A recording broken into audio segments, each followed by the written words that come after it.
I want you to each think of an adjective about each other. When I ask you the question, after your trip, she is more, he is more, what?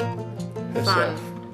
Herself. And fun. Once upon a time, our friends Carrie and her husband Chris looked at each other and said, there's got to be more to life than what we're living. We got about 3 or 4 weeks in and we packed up half the van and sent it home. We did. Because this is not going to work. We don't need this stuff. Just send it home. So they bought a used caravan, renovated it from top to bottom, pulled their kids out of school, and hit the open road, traveling all across Australia, right in the middle of a pandemic. As you do, apparently. Today's our first chance since they've got home to sit down and catch up with them. We want to find out what motivated them and what they learned. So join us as we explore Chris and Carrie's epic journey across Australia. Herself. And fun. So I knew Carrie before she was a teacher. Oh, look, there's nothing wrong with teachers, but... No, there's not.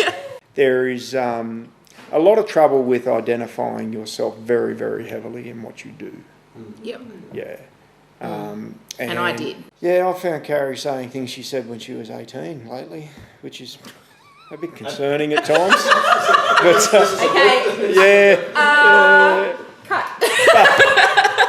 Not everything she said when she was 18. Not everything. I've known Carrie a very long time, and it's great to have her back.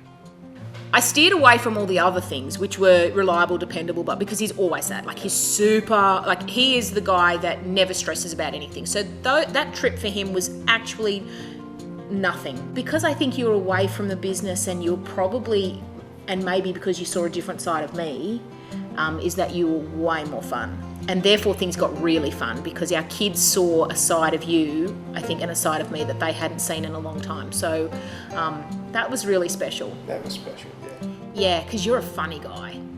Yeah, and you made me laugh a lot. You both had good jobs, the family's happy, the kids are all here. Why? You start. Well, my why is you live once. There's plenty of time to work. There's plenty of time to get busy with life and all that sort of stuff. But you don't get forever with your kids. You don't get forever with your life. You don't get forever with your wife. You are such an optimist. You came to that because you were like, this is what Carrie needs. So that was what you wanted. I'd hit a really bad patch and I just rang Chris and said, I need to change my life. There has to be more than this. And when I got back, he said, what do you want to do? And I said, I need to get away. I need to do something new and push my boundaries. And you were like, what does that look like? And I'm like, let's just travel. And you were like, oh, okay. So we did. I had this crazy idea to buy an American van. So we bought one and it was rotten. So it was meant to be a paint job, and I'm going to flick to you here because you rebuilt. No, you had to rebuild it from the ground up. Yeah. Doing up a van is a once in a lifetime experience. I'll say that for sure. Yeah, you don't want to do it twice. It was money. It was an investment. So people were worried for us with that lack of income. What happens when you leave your business? Will it all crumble? Money's a big thing.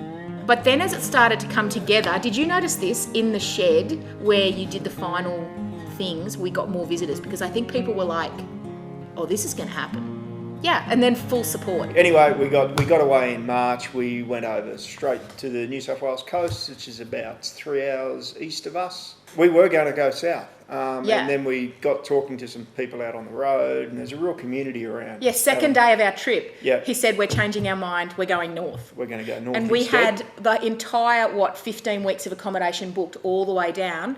So then he said on day 2, you need to cancel all of that and rebook it and go north. So that was the start of a good lesson for us, is that you don't need to plan that far in advance. It's important not to plan that far in advance. So that was our first challenge, Yeah. What were the biggest hurdles on the journey, both inner and outer, that you had to overcome? I've got 2. So one was as a mother.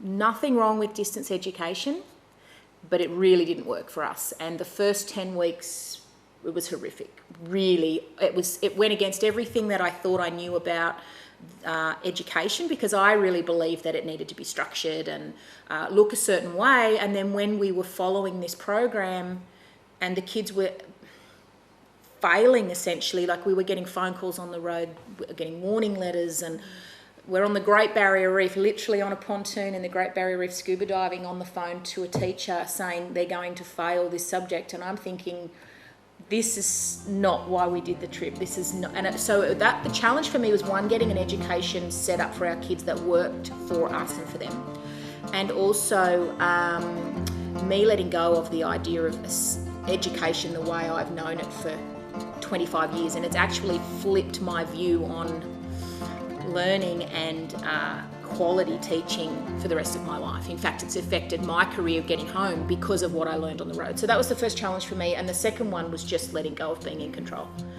not knowing day to day, week to week where we would be. And being married to someone who literally is the most laid back person on the planet, I was like, we have nowhere to sleep tonight, and he's like, it's cool, doesn't matter. And so I had to learn how to be okay with that. Most challenging outwardly would be, the miles. Australia's pretty big, there's lots of long, boring miles and all that sort of stuff. We had probably a couple of little challenges of habit that we had maybe even in our marriage. Yep. That, that we had to work through and stuff like that when you live with somebody full-time every day in a, it's not a 9 by 3 space Yeah. With 2 other kids. You've really got to, there's a few things you really need to sort out and straighten out, and that was all good. And you're right, it was about a month in, and was there was about a month a really honest conversation, and Yeah, it was, how are we going to do this from here? And, but it was good, good. yeah, Yeah, it we was figured really it good. out, yeah. So it's like you guys were actually on 2 different journeys simultaneously. I'm interested, what would you say now that you're home? What would be one of the biggest surprises looking back on the trip as a piece, in terms of what you've learned about yourselves and the way that you interact together? Don't know if it surprised me, but the big one is the different relationship our kids now have with passive entertainment like television, internet and that sort of stuff. Look, I'm not going to lie, our children and our family life going into that trip, we were probably like, unfortunately, a lot of mainstream families where a lot of technology was in play. We were both working full-time. I was working 5 days a week. I was engaged in my children's lives, but to be honest, I probably had more to do with them because they went to the school that I taught at than when I got home. So if you'd have said to me, do you know your children? I would have said, yes, absolutely, I know them. I didn't know them. When you spend 600 kilometres in a day in a car with these people, you have to be able to find things that are great about them, but the conversations, they're not just superficial conversations. So I found that now when we talk, or when I talk with the boys, because we've spoken at a much deeper level on the road for so long, we can actually have real conversations. It's not just superficial, what are you doing, what's the note that I have to sign, that's all what I those little found. nuances and stuff like that just come from time together. What would you say to people who are considering not necessarily going in a caravan, but any major life change when you're letting go of who you are within a said community and embarking on a brand new adventure? What's your advice? Do it. Just do it. What, do you work for Nike? Yeah, do it. Pragmatically do it. I mean, don't buy a rotten van and get your husband to build it. No, not even that. I mean, look, I think it's important that we let go of our identities of who we think we are and all that sort of thing every now and again, just to make sure that we stay who we actually are, instead of this ego mask that we have over the top of us, and we hang around all the people who hold us in that identity, and so we just keep on reinforcing that identity, and then all of a sudden we get 15 years down the road and we say, hang on, I'm not a teacher, or I'm not. Are you talking about me? Oh, maybe, What? There's more to me than being a teacher? Or something like that, maybe. I think if you've got the opportunity, I think certainly where you've got somewhere where you can really change your environment and the general crowd you're around, it's all like we've got a great circle of friends here, obviously. It was great to come home, but it was also great to get away and give yourself that fresh start sort of thing, I guess. I wouldn't have said this 12 months ago, would I? I was so stuck in my ways. But if you have an opportunity to stretch yourself, you're kind of doing yourself a disservice if you don't.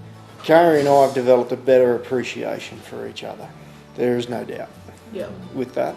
I think we can say we were struggling a bit before we left. Yep.